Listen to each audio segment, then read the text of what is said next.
Aquarius, welcome back, or welcome if this is your first time visiting. This is Crow Indigo Intuitive Tarot, and we are doing your weekly read. It's for Aquarius placement, Sun, Moon, or Rising, and it is a general reading, so it may not resonate. If it doesn't, don't try to force the fit, okay? It's just not your energies I'm picking up on. There are many excellent readers on YouTube, so you can go check one of them. See if maybe your message is waiting there. Let's see what we have for you this week, Aquarius.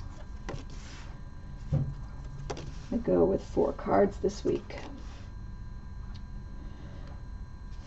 So we're starting out with the 4 of Pentacles. You're holding your resources a little close.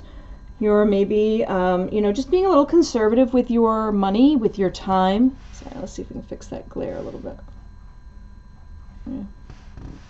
A little bit.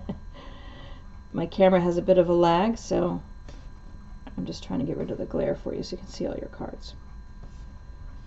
All right. Let's see.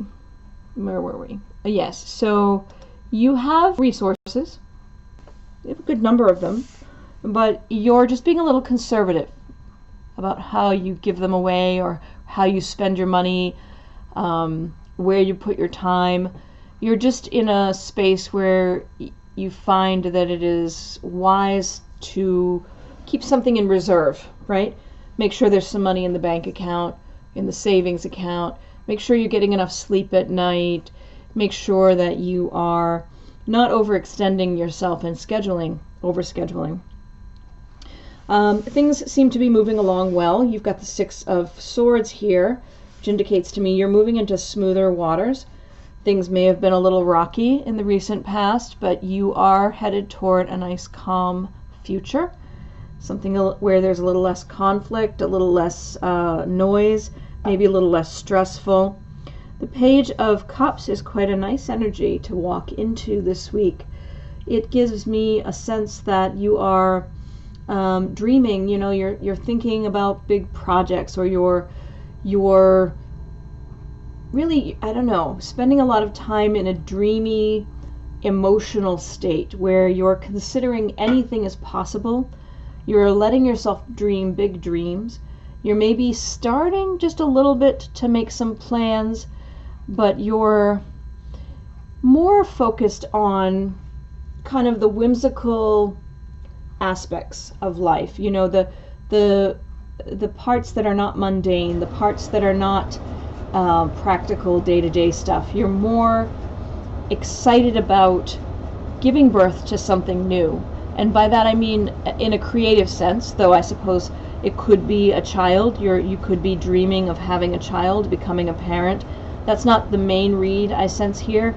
It's more of a creative project. Maybe you're writing a book, or maybe you are creating your own YouTube channel.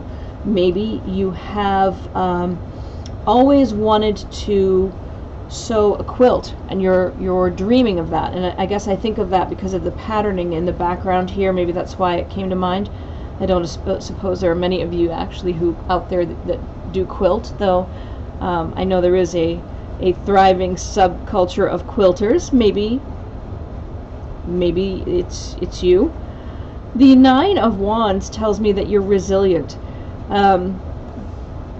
which is good. I mean, it's a wonderful quality to have, to be able to fight every battle, but it can tire you out, right?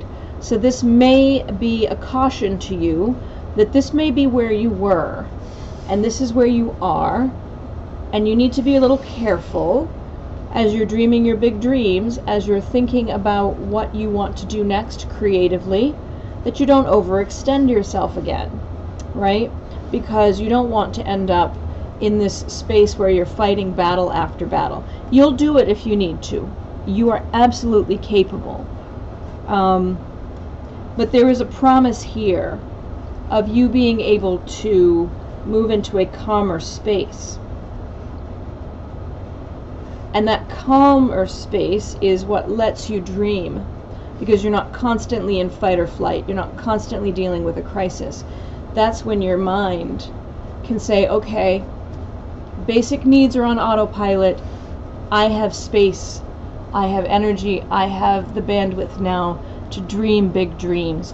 And if you fall back into a space where you have to fight every battle, and there's drama everywhere, and the basics are not taken care of, you won't have time or energy for these big dreams. And I think you have some pretty amazing things to bring out into the world.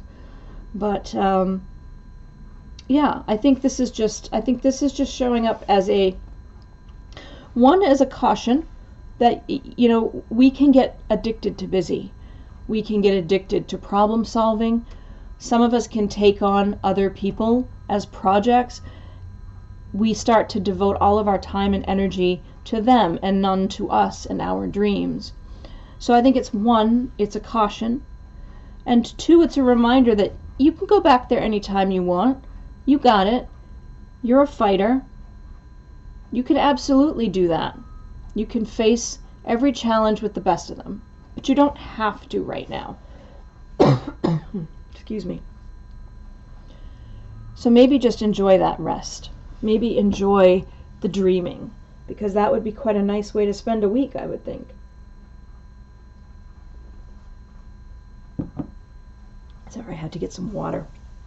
So, I think that's what I have for you, Aquarius. I hope that it's a great week.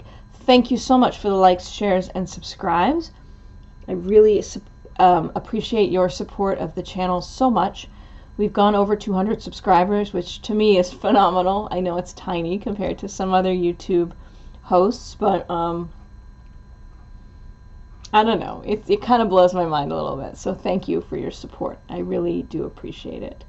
If you haven't subscribed, please consider doing so. I think that's it. Oh, and if this does resonate, I'd love to see your feedback. Thank you so much. I wish you a wonderful week, and we'll see you next time. Blessings.